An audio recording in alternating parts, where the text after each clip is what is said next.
Hello बच्चों, चलिए प्रश्न पढ़ते हैं। प्रश्न दिया कि एक ऐसी अभिक्रिया जिसमें गैसीय अभिकारक तथा उत्पाद भाग लेते हैं की दर के मात्रक बताइए। तो सबसे पहले बात करें अगर इस प्रश्न में मुख्य अवधारणा की, तो देखो क्या होगी।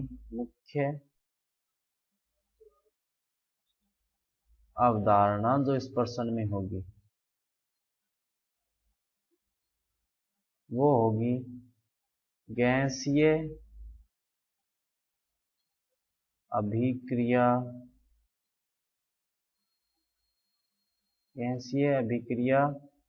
के दर के मात्रक।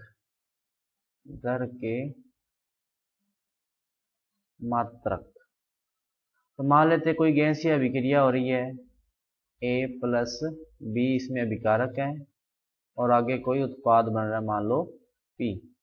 ये गैसीय अवस्था में है, ध्यान रखें। अब क्योंकि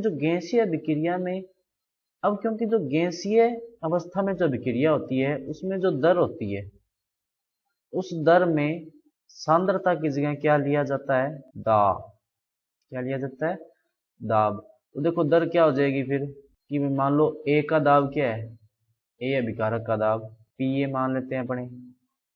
B अभिकारक का दाब क्या हो गया? मान लो PB। और उत्पाद का भी मान लो कोई दाब था। तो दर क्या होगी इसके लिए कि दर की परिभाषा देखो क्या होगी कि अभिक्रिया के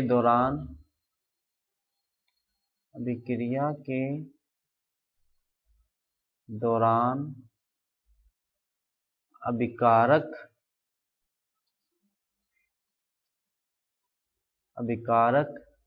या उत्पाद के दाब में परिवर्तन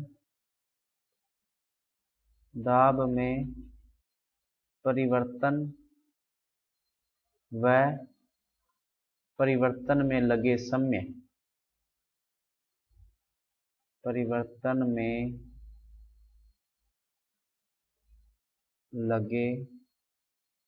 समय का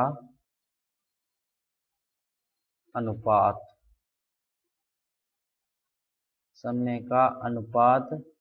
अभिक्रिया की दर कहलाती है। अभिक्रिया की दर कहलाती है कि कोई गैसीय अभिक्रिया हो रही है, उसके अभिकारक या उत्पाद के दाब में जितना परिवर्तन हो और परिवर्तन में जो समय लगा उसको क्या कहेंगे? अभिक्रिया की दर। तो दर बराबर देखो क्या हो जाएगा? दाब में परिवर्तन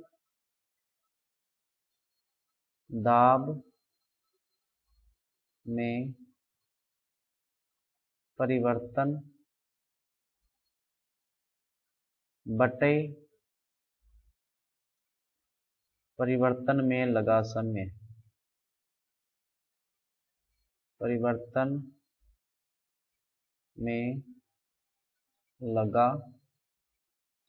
समय। ये तो देखो इसका क्या हो गया? सूत्र हो गया। अब देखो दाब में परिवर्तन हो चाहे दाब हो, मात्रक तो दाब ही रहेगा। तो मात्रक देखो क्या आ जाएगा? दर का दाब में परिवर्तन का मात्रक क्या आ जाएगा? दाब बटे समय का मात्रक क्या होगा? समय। इसको ऐसे लिख सकते हैं अपने, मात्रक क्या हो जाएगा? दाब इंटू समय इनवर्स, ये होगा।